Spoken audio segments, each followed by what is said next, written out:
পশ্চিমবঙ্গে পঞ্চায়েত নিয়োগ 2026 সুবর্ণ সুযোগ। আর সেই পরীক্ষায় বাংলা ব্যাকরণ নিয়ে তুমি চিন্তা করছো, পদ পরিবর্তনে গুরুত্ব দেবে নাকি সমাসে গুরুত্ব দেবে, সন্ধিতে গুরুত্ব দেবে নাকি প্রত্যয়ে গুরুত্ব দেবে, অব্যয়ে গুরুত্ব দেবে নাকি বাক্যের শ্রেণী বিভাগে গুরুত্ব দেবে। আজকে সেই গোল্ডেন স্ট্র্যাটেজি নিয়ে আজকে তোমাদের সামনে দেখাবো। এবং শুধু তাই নয়, প্রিভিয়াস ইয়ার কোশ্চেন পেপার রাতের পর আজকে রিসার্চ করে দেখাবো কোন কোশ্চেন থেকে কত নাম্বার এসছে, এবং সেটা প্র্যাকটিক্যালি এক্সাম্পলের মধ্যে দিয়ে তোমাকে বোঝাবো কিভাবে সেকেন্ডের মধ্যে অ্যান্সার করতে হয়। কোন রকম কোনো রুলস পড়তে হবে না, কোনো নিয়ম পড়তে হবে না। চলো দেখা যাক আজকের বাংলার উপরে গোল্ডেন স্ট্র্যাটেজি 25 পাওয়ার ব্রহ্মাস্ত্র ট্রিক্স। প্রথম পার্ট সমাস। প্রিভিয়াস ইয়ার কোশ্চেন পেপার তুমি যদি দেখো তাহলে 4 থেকে 5টা কোশ্চেন সমাজ থেকে এসছে। আগামী পর্বে এর চেয়েও বেশি নম্বর আসতে পারে অথবা 1 নম্বর কম আসতে পারে, ওটা কোনো ফ্যাক্ট নয়। সমাস করতে গেলে নাকি 6 মাস টাইম লাগে, এটা নাকি লোকমুখে প্রচলিত।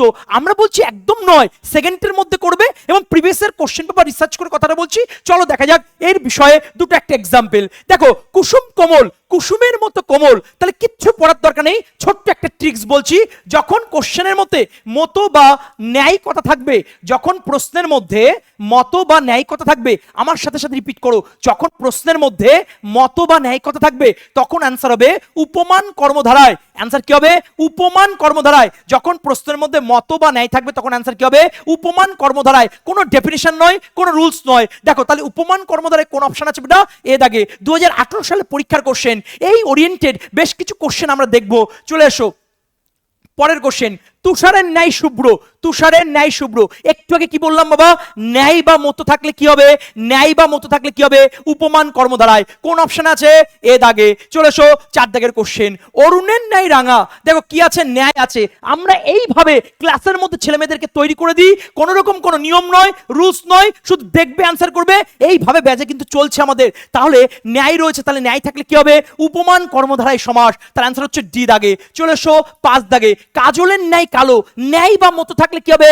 উপমান কর্মধারায় সমাস। চলে এসো অ্যান্সার হচ্ছে এ দাগে। 6 দাগে চলে এসো। তুষারের ন্যায় ধবল, ন্যায় বা মতো থাকলে কি হবে?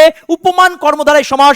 সেকেন্ডের মধ্যে তুমিও অ্যান্সার করতে পারছো, অ্যান্সার হবে ডি দাগে। চলে এসো আরেকটি বিষয় বলবো, যদি বাক্যের শেষে যার থাকে, বাক্যের শেষে যদি যার থাকে, বাক্যের শেষে যদি যার থাকে তাহলে অ্যান্সার হবে বহুব্রীহি সমাস। তাহলে অ্যান্সার কি হবে? বহুব্রীহি সমাস। অর্থাৎ বাক্যের শেষে যদি যার থাকে, তাহলে বাক্যের শেষে যদি যার থাকে তাহলে অ্যান্সার কি হবে? বহুব্রীহি সমাস। তাহলে অ্যান্সার হচ্ছে এ দাগে। চলে এসো তারপরে কোশ্চেন। দেখো 8 দাগে, একটু আগে পড়ালাম ন্যায় বা মতো থাকলে কি হবে? উপমান কর্মধারায় সমাস। তাহলে অ্যান্সার কি হবে? উপমান কর্ম ধারায় সমাস। ক্লিয়ার? তারপরের কোশ্চেন চলে এসো 9 দাগে। দেখো অনেক নতুন একটা কনসেপ্ট বলছি। যদি বাক্যের শুরুতে বা শব্দের শুরুতে অ থাকে, অ মানে কি? নয় হবে। অ মানে কি? নয় হবে। তাহলে অ্যান্সার হবে নং তৎপুরুষ। তাহলে আবার বলছি, যদি শব্দের শুরুতে অ থাকে, শব্দের শুরুতে যদি অ থাকে তাহলে অ এর পরিবর্তে তুমি কি ভাববে? নয়। অ এর পরিবর্তে তুমি কি ভাববে? নয়। তখন অ্যান্সার কি হবে? নং তৎপুরুষ। অ্যান্সার কি হবে? নং তৎপুরুষ। ঠিক তেমনই ভাবে আমি যদি বলি অসম্পূর্ণ, আমি যদি বলি অসম্পূর্ণ, অ মানে কি? নয়। অ মানে কি? নয়। তাহলে অ্যান্সার কি হবে? নয় সম্পূর্ণ। তাহলে নং তৎপুরুষ সমাস। পরীক্ষায় দিতে পারে অসম্পূর্ণ সমাস কি হবে? তখন অ্যান্সার করবে নয় সম্পূর্ণ। বা বলবে নয় সম্পূর্ণ, এটা কি ধরনের সমাস? তখন অ্যান্সার হবে নং তৎপুরুষ। বা বললো অকৃতজ্ঞ, কি বললো? অকৃতজ্ঞ। আমার সাথে সাথে বলো অ মানে কি? নয়। তাহলে অ্যান্সার কি হবে? নয় কৃতজ্ঞ। অর্থাৎ নং তৎপুরুষ বা না তৎপুরুষ। বা বলা হলো অসমান, কি বলা হলো? অসমান। অ মানে কি? নয়। নয় সমান। তাহলে অ্যান্সার হবে নং তৎপুরুষ বা না তৎপুরুষ। এইভাবে যদি গল্পের ছলে পড়ো, এক্সাম ওরিয়েন্টেড ভাবে পড়ো, দেখবে বাংলা ব্যাকরণে সে 25 থাক আর 30 থাক আর 40 থাক আর 20 থাক, দেখার দরকার নেই, ফুল মার্কস তুমি পাবে। সমাজ থেকে পরীক্ষায় আগের বারে 4 থেকে 5টা কোশ্চেন এসছে, এবারেও আসবে। এবং সমাজটা সবার ভয় লাগে, কিন্তু আমাদের ছেলে মেয়েদের ভয় নেই। তাহলে কি আলোচনা করলাম একবার যদি সাম আপ করে দিই, যদি ন্যায় বা মতো থাকে তাহলে উপমান কর্মধারায় সমাস, যদি শেষে যার থাকে তাহলে বহুব্রীহি সমাস, যদি শুরুতে অ থাকে তাহলে নয়, অর্থাৎ না তৎপুরুষ বা নং তৎপুরুষ। তা 3টে পয়েন্ট আমি তোমাকে বুঝিয়ে দিলাম। দেখো 10 দাগের কোশ্চেন, দুই দিকে মন যার, তাহলে শেষে যদি যার থাকে তাহলে অ্যান্সার কি হবে? বহুব্রীহি সমাস। তাহলে অ্যান্সার কি হবে? বহুব্রীহি সমাস। চলে এসো তারপরে কোশ্চেন। দেখো একটা কথা ঘোষণা আমি আবারও বলছি যে আমাদের পঞ্চায়েত ব্যাচ ইতিমধ্যে শুরু হয়ে গেছে এবং সম্প্রতি ভর্তি চলছে, প্রচুর ছাত্রছাত্রী ক্লাস করছে, তোমরাও সফলতা পাবে, কারণ এখানে বেসিক থেকে অ্যাডভান্স পর্যন্ত শেখানো হয়। ট্রিক্সের সাথে, গল্পের ছলে, মজাদার উপায়ে এবং প্রচুর পরিমাণে প্র্যাকটিসের থাকবে, মক টেস্ট থাকবে। এর বাইরে একটা কোশ্চেন হবে না। কেন পড়বে, কেন ভর্তি হবে? কারণ এই ক্লাসগুলো যদি দেখো তাহলে বুঝতে পারবে, যদি বাংলায় তুই 25-এ 25 পাবে, ইংলিশে 25-এ 25 পাবে, এবং অঙ্কে কোনো কথা বলবো না, গুরুজি যেভাবে করেই দেবে, ওর বাইরে কোনো কথা হবে না। প্রত্যেকটা বিষয় সম্পর্কে স্যাররা তোমাদের কিন্তু সাহায্য করবে। আমাদের ভর্তি চলছে, নিম্নের নম্বরে কল করে নেবে, তোমাকে ডিটেলস বলে দেওয়া হবে। চলো তারপরে কোশ্চেন। এবার চলে আসি আমরা নেক্সট পার্টে। সন্ধি। সন্ধি থেকেও 4 থেকে 5টা কোশ্চেন আসে। সন্ধি থেকে কতগুলো কোশ্চেন আসে? 4 থেকে 5টা। এবার সন্ধি নিয়েও ছেলেমেয়ে টেনশন করে, একদম টেনশন করবে না। আমরা দেখাবো কিভাবে সেকেন্ডের মধ্যে তোমরা আনসার করবে। চলো দেখা যাক। দেখো সন্ধি, প্রত্যেকটা কোশ্চেন প্রিভিয়াস ইয়ার কোশ্চেন। কি আছে? সংযম। যখন প্রশ্নের মধ্যে অনুস্বর থাকবে, যখন প্রশ্নের মধ্যে অনুস্বর থাকবে, আমার সাথে সাথে রিপিট করো, কিচ্ছু পড়ার দরকার নেই বাবা। যখন প্রশ্নের মধ্যে অনুস্বর কথা থাকবে, কোন শব্দের মধ্যে অনুস্বর কথা রয়েছে, সেই অনুস্বরের পরিবর্তে কি বসবে? ময় হলন্ত। মানে ময়ের নিচে একটা হলন্ত বসবে, ময়ের নিচে কি বসবে? একটা হলন্ত বসবে, ব্যাস, আর কিছু পড়বে না। তাহলে এখানে কোশ্চেন দেখো সংযম, তাহলে অনুস্বরের পরিবর্তে কি বসলো? ময় হলন্ত, তাহলে সম প্লাস জম। ঠিক তেমন এবার সংলাপ, তাহলে দন্তস্ব দিলাম, আর অনুস্বরের পরিবর্তে কি বসবে বাবা? ম বসবে, ময় হলন্ত। ম নয়, পরীক্ষায় কিন্তু এরকম দিতে পারে দন্তস্ব ম সম যোগ দিয়ে লাভ আর একটা ময় হলন্ত। সবসময় মনে রাখবে অনুস্বরের পরিবর্তে ময়ের নিচে হলন্ত বসবে। এই ময়ের নিচে হলন্ত, এটা কিন্তু খুব ভাইটাল জিনিস। এইভাবে ছোট্ট ছোট্ট ট্রিক্স তোমাকে সফলতা পেতে সাহায্য করবে। তাই সংলাপ, তাহলে সম প্লাস লাভ। ঠিক তেমনই হবে সংশয়, তাহলে অনুস্বরের পরিবর্তে কি লিখবো আমরা? ময় হলন্ত, সম প্লাস শয়। ঠিক তেমনই হবে সংরক্ষণ, তাহলে সম প্লাস রক্ষণ, তাহলে ময়ের নিচে কি হবে? একটা হলন্ত হবে, সম প্লাস রক্ষণ। ঠিক তেমনই হবে সংহার, অনুস্বরের পরিবর্তে কি হবে? ময় হলন্ত, সম প্লাস হার। নেক্সট সংসার, এটা তোমরা কমেন্টের মাধ্যমে জানাবে সঠিক অ্যান্সার কি হবে। SW থাকবে। তাহলে আমরা সন্ধি থেকে যে 4-5 নাম্বার থাকবে, এইভাবে এরকম 10 থেকে 12টা কনসেপ্ট যদি পড়াই, এর বাইরে একটা কোশ্চেন হবে না। কেন পড়বে, কেন ভর্তি হবে? কারণ ইউর স্টাডি অন্যদের থেকে আলাদা। এটা জোর গলায় বলছি, এটা আমাদের কথা নয়, ছাত্রছাত্রীদের কথা। ছাত্রছাত্রীদের একই বক্তব্য, স্যার ভর্তি হওয়ার আগে একরকম ভেবেছিলাম, ভর্তি হওয়ার পরে ক্লাস করার পরে বুঝতে পারলাম যে সত্যি এখানে ক্লাসের মান, ক্লাসের বোঝানো জীবনমুখী করে তোলে। হ্যাঁ, চাকরি পাবোই এই মেন্টালিটি করে তোলে। তুমিও বলবে এই কথাটা। যারা ভর্তি হচ্ছে তাদের প্রত্যেকের ফিডব্যাক দেখলে তুমি বুঝতে পারছো। তাহলে তারপরের পয়েন্ট চলে এসো, প্রত্যয়। প্রত্যয় থেকেও 3 থেকে 4টে করে কোশ্চেন আসবে। এবার প্রত্যয় জিনিসটা খুব কঠিন। কি করে করবো? কি বৃত্তান্ত, ডেফিনেশন কি, কিচ্ছু লাগবে না, দেখবে অ্যান্সার করবো, দেখবে। চলো দেখা যাক। দেখো 3টে কোশ্চেন দিয়েছি, প্রিভিয়াস ইয়ার কোশ্চেন। প্রত্যয় দেবে, পরীক্ষা অপশন থাকবে, আমি এখানে অপশন দেনি। দেখো প্রথমটা আমার নাম দিয়ে দিয়েছি ধীমান।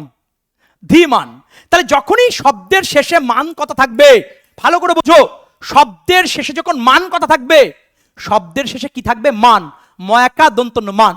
শব্দের শেষে যখন মান কথা থাকবে, এই মানের পরিবর্তে মতুপ কথা বসবে। মানের পরিবর্তে কি বসবে বাবা? মতুপ। কিচ্ছু পড়ার দরকার নেই বাবা, কোনো ডেফিনেশন পড়ার দরকার নেই। তাহলে মান থাকলে মানের পরিবর্তে কি লিখবে? মতুপ। 90% ছেলেমেয়ে যখন বাংলা ব্যাকরণ সেই গতানুগতিক ধারা রুলস পড়বে, প্রখ্যাত মানুষদের লেখা বই পড়বে, আর আমাদের ছেলে মেয়ে এআই যুগে দাঁড়িয়ে সেকেন্ডের মধ্যে অ্যান্সার করে চলে যাবে। এটাই পার্থক্য। তুমি রুলস পড়ে পিছিয়ে পড়তে চাও নাকি টেকনিক্যালি পড়ে এগিয়ে যেতে চাও, ডিসিশন তোমার। তাহলে ধীমান, তাহলে অ্যান্সার কি হবে? ধি প্লাস মতুপ প্রত্যয়, তাহলে মান মানে মতুপ, তাহলে ধি প্লাস মতুপ প্রত্যয়। সেম পয়েন্ট সিদ্ধিমান, তাহলে সিদ্ধি প্লাস মানের পরিবর্তে কি লিখবে? মতুপ প্রত্যয়, তাহলে সিদ্ধি প্লাস মতুপ প্রত্যয়। শ্রীমান, শ্রী প্লাস মতুপ প্রত্যয়। যদি বলি বুদ্ধিমান, বুদ্ধি প্লাস মতুপ প্রত্যয়। তাহলে কিচ্ছু পড়ার দরকার। প্রত্যেকটা question previous year question paper, যখনই শব্দের শেষে মান থাকবে কি লিখবে? মতুপ। মান থাকলে কি লিখবে? মতুপ। মান থাকলে কি লিখবে? মতুপ। এইভাবে গল্প করবো আমরা। তাহলে প্রত্যয় থেকে 3 থেকে 4টে করে কোশ্চেন আসবে। 3টে আসলে 3-এ 3 পাবে, 4টে আসলে 4-এ 4 পাবে। শুধুমাত্র ক্লাসটা ফলো করো, ক্লাসের মধ্যেই আমরা শেখাই একভাবে। চলো তারপরে কোশ্চেন, তারপরে পয়েন্ট। নেক্সট কারক বিভক্তি। এই কারক বিভক্তি থেকে 3 থেকে 4টে করে কোশ্চেন আসবে। আর কারক, কর্তৃকারক, কর্মকারক, অধিকরণ কারক, অপাদান কারক খুব ভুল হয়ে যায়। একটা ছোট্ট কথা বলি, প্রিভিয়াস ইয়ার কোশ্চেন দিয়ে বোঝাবো, আজকের পর থেকে কখনো ভুল হবে না। অঙ্ক দিয়ে কারক করাবো, মানে স্যার অঙ্ক দিয়ে কারক? ইয়েস বেটা, অঙ্ক দিয়ে কারক করবে, তার জন্য ছোট্ট একটা বিষয় লাগবে। কি বিষয় চলো দেখা যাক। যদি প্রশ্নের মধ্যে ভালো করে বুঝবে, ভালো করে বুঝবে, এটা কি চিহ্ন? প্লাস। এটা কি চিহ্ন? যোগ চিহ্ন বাবা, যেটা তোমরা প্লাস বলছো। এটা কি চিহ্ন? মাইনাস, মানে যেটাকে তোমরা বিয়োগ বলো। ওকে, যোগ মানে কি? অধিক বোঝালে যোগ হয়, অধিক, অধিক মানে বেশি, বেশি বোঝালে কি হয়? যোগ হয়। আর কমে গেলে, কমে গেলে কি হবে? বিয়োগ হবে। কমে গেলে কি হবে? বিয়োগ হবে। কমে গেলে কি হবে? বিয়োগ হবে। তাহলে অধিক বোঝালে কি হবে? যোগ হবে। তাহলে এখান থেকে আমি বলতে পারি অধিকরণ কারক। ক্লিয়ার? অধিক, তাহলে প্লাস হলে অধিকরণ কারক, প্লাস হলে অধিকরণ কারক, প্লাস হলে অধিকরণ কারক। কিভাবে হবে পরে বলছি। আর বিয়োগ মানে কমে গেলে, কমে গেলে, কমে গেলে অপাদান কারক। কি হবে? অপাদান কারক। কি হবে বাবা? দান কারক। কিভাবে মনে রাখবে? দেখো, তুমি যদি দান করো তাহলে কমে যাচ্ছে। তোমার কাছে 10টা পেন আছে, 4টে পেন তুমি দান করে দিয়েছো, তাহলে কমে গেছে। ওকে, তাহলে এইভাবে ধরো, তাহলে এই অধিক হলে যোগ হবে, দান করলে কমে যাবে। তাহলে প্লাস মানে অধিকরণ, মাইনাস মানে অপাদান। গল্প শেষ। এই অধিকরণ আর অপাদান দিয়ে গুলিয়ে যায়, আজকের পড়তে গোলাবে না। চলো দেখা যাক। প্রথম কোশ্চেন, পুকুরে মাছ আছে, তাহলে মাছ আছে, তাহলে অনেক সেন্স বোঝাচ্ছে, প্লাস সাইন। আমি কোনো গ্রামারের নিয়ম বলবো না। তাহলে এখানে আনসার কি হবে বেটা? অধিকরণ কারক। তাহলে আনসার কি হচ্ছে বেটা? অধিকরণ কারক। তাহলে পরের কোশ্চেন চলে এসো। বনে বাঘ আছে, সেম, আছে মানে প্লাস সেন্স, প্লাস, প্লাস মানে কি? অধিকরণ। চলে এসো তারপরে কোশ্চেন। ট্রেনটি স্টেশনে রয়েছে, তাহলে স্টেশনে ট্রেন আছে, তোমার কাছে কিছু আছে মানে প্লাস সেন্স, প্লাস মানে কি বাবা? প্লাস মানে কি বাবা? প্লাস মানে অধিকরণ কারক। চলে এসো তারপরে কোশ্চেন। ট্রেনটি স্টেশন ছেড়ে চলে গেল, কেউ ছেড়ে চলে যাচ্ছে, তোমার কাছে 10টা পেন আছে, 3টে পেন চলে গেল, তোমার কাছে 10 জন কাছের মানুষ আছে, 5 জন ছেড়ে চলে গেল, তাহলে বিয়োগ হচ্ছে। তাহলে বিয়োগ মানে কি? অপাদান কারক। তাহলে ট্রেন স্টেশন ছেড়ে চলে গেল, তাহলে এটা অ্যান্সার কি হবে? অপাদান কারক। আমি আজ কলকাতা থেকে মেদিনীপুর যাব, ভালো করে বোঝো। কলকাতার তলায় দাগ আছে আর মেদিনীপুর তলায় দাগ আছে। কি জ্বালা, কি করে করবো স্যার? কলকাতাটা কোন কারক আর মেদিনীপুর কোন কারক? আমি কি শেখালাম? প্লাস মানে অধিকরণ কারক, মাইনাস মানে অপাদান কারক, প্লাস মানে অধিকরণ কারক, মাইনাস মানে অপাদান কারক। তাহলে ভালো করে বোঝো, কলকাতা থেকে মেদিনীপুর যাব, তাহলে কলকাতা ছেড়ে মেদিনীপুর যাচ্ছি, তাহলে একটা জায়গা ছেড়ে অন্য জায়গায় যাচ্ছি। তাহলে কোনো জায়গায় যখন ছাড়বো তাহলে সেটা অপাদান, আর কোন জায়গায় যখন যাচ্ছি যুক্ত হচ্ছি তাহলে অধিকরণ। তাহলে প্রথমটা কি হচ্ছে বেটা? অপাদান। আর মেদিনীপুর যাব, তাহলে একটা জায়গায় যাচ্ছি যুক্ত হচ্ছি প্লাস, তাহলে এটা হচ্ছে কি হচ্ছে? অধিকরণ। অধিকরণ কারক। মনে করো আমি কলকাতা থেকে বীরভূমে যাব, তাহলে কলকাতা থেকে কলকাতা ছেড়ে বীরভূমে যাচ্ছি, তাহলে কলকাতা, তাহলে সেক্ষেত্রে দাঁড়িয়ে এই কলকাতাটা হচ্ছে অপাদান আর বীরভূমটা হচ্ছে অধিকরণ। তাহলে আমি আরো সংক্ষেপে বলতে পারি, এরকম যখন দুটো জায়গা দেবে যে অমুক জায়গা থেকে তমুক জায়গায় যাচ্ছি, অমুক জায়গা থেকে তমুক জায়গায় যাচ্ছি, তাই প্রথম জায়গাটা সবসময় অপাদান হবে আর শেষের জায়গাটা অধিকরণ হবে। কারণ কোনো জায়গা ছেড়ে কোনো জায়গায় যায়। আমি নৈহাটি ত্যাগ করে কাঁচরাপাড়ায় যাচ্ছি, তাহলে নৈহাটি ত্যাগ করছি, তার মানে কি? এটা মাইনাস, অপাদান। কাঁচরাপাড়ায় যাচ্ছি, এটা প্লাস, তার মানে এটা হচ্ছে অধিকরণ। তাহলে প্রথম স্থানটায় আমি কি লিখবো? অপাদান, আর শেষের স্থানটা আমি কি লিখবো? অধিকরণ। আর একটা এক্সাম্পল, আমি বর্ধমান থেকে মেদিনীপুর যাব, তাহলে বর্ধমান প্রথম জায়গাটা কি হবে? অপাদান, আর শেষের জায়গাটা কি হবে? অধিকরণ। কারণ ছেড়ে মানে অপাদান আর যুক্ত হচ্ছে মানে অধিকরণ। তাহলে অপাদান কারক আর অধিকরণ কারক। বাংলা গ্রামার পড়তে পড়তে তুমি নাজেহাল পড়েছো, আজকের পড়তে ভয় পাওয়ার দরকার নেই। শুধু প্লাস কথাটা বোঝো আর মাইনাস। প্লাস মানে আছে অনেক, অধিক, আর মাইনাস মানে ছেড়ে গেছে, চলে গেছে, বিয়োগ হয়ে গেছে। তাহলে প্লাস হলে অধিকরণ, মাইনাস হলে অপাদান। এইভাবে গল্পের মাধ্যমে পড়াবো এবং স্ট্র্যাটেজি যদি এইভাবে মানতে পারো, তোমার বাংলায় সে 25 থাকুক আর 30 থাকুক, তুমি সম্পূর্ণরূপে অ্যান্সার করতে পারবে, সম্পূর্ণ মার্কস পাবে এবং তোমার একটা আসন অবশ্যই তোমার জন্য সুরক্ষিত থাকবে। ক্লিয়ার? চলো তারপরে পয়েন্ট।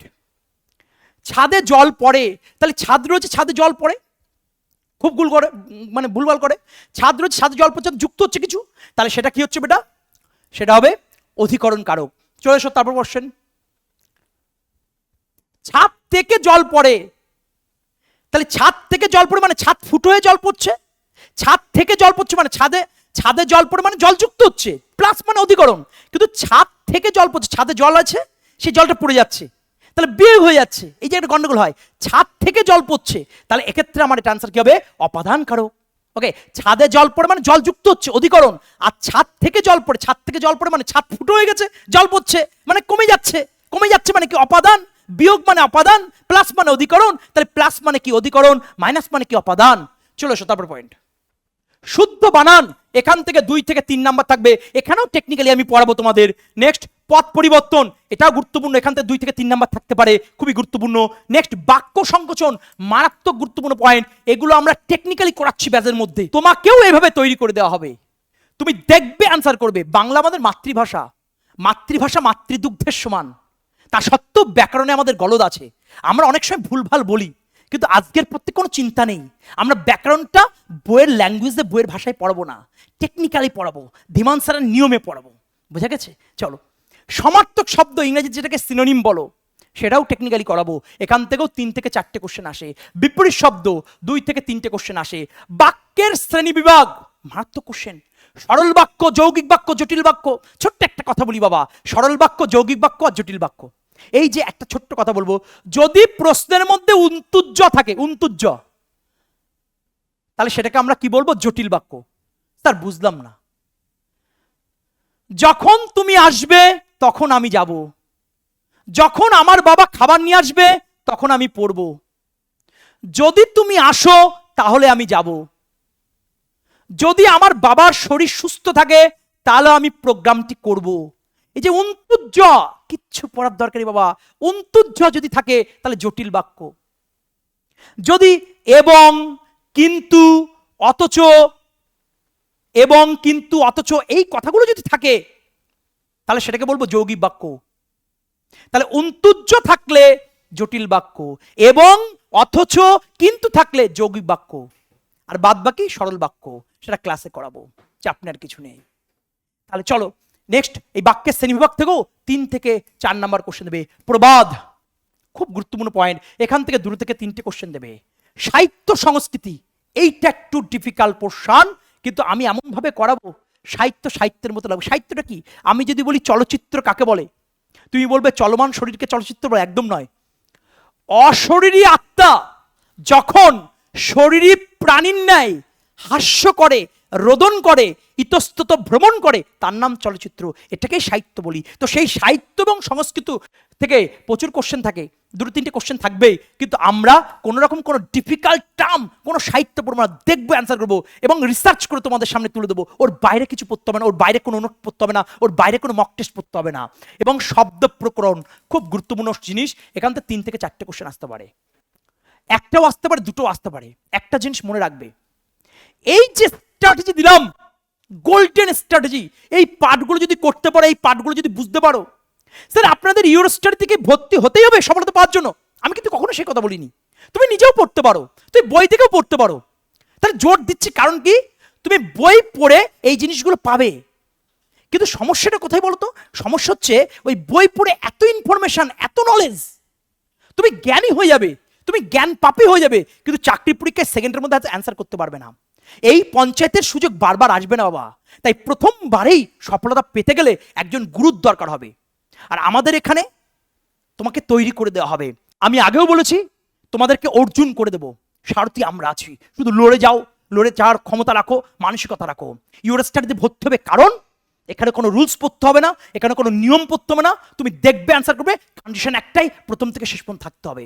পঞ্চায়েত ব্যাস তোমার সফলতার সাক্ষী হয়ে থাকবে, এবং পঞ্চায়েত ব্যাস তোমার জীবনের টার্নিং পয়েন্ট হয়ে থাকবে। এবং ইউরোস্টাডির প্রত্যেক স্যার ম্যাডামের কথা তখন মনে হবে যখন তুমি জয়নিং লেটার পাচ্ছ।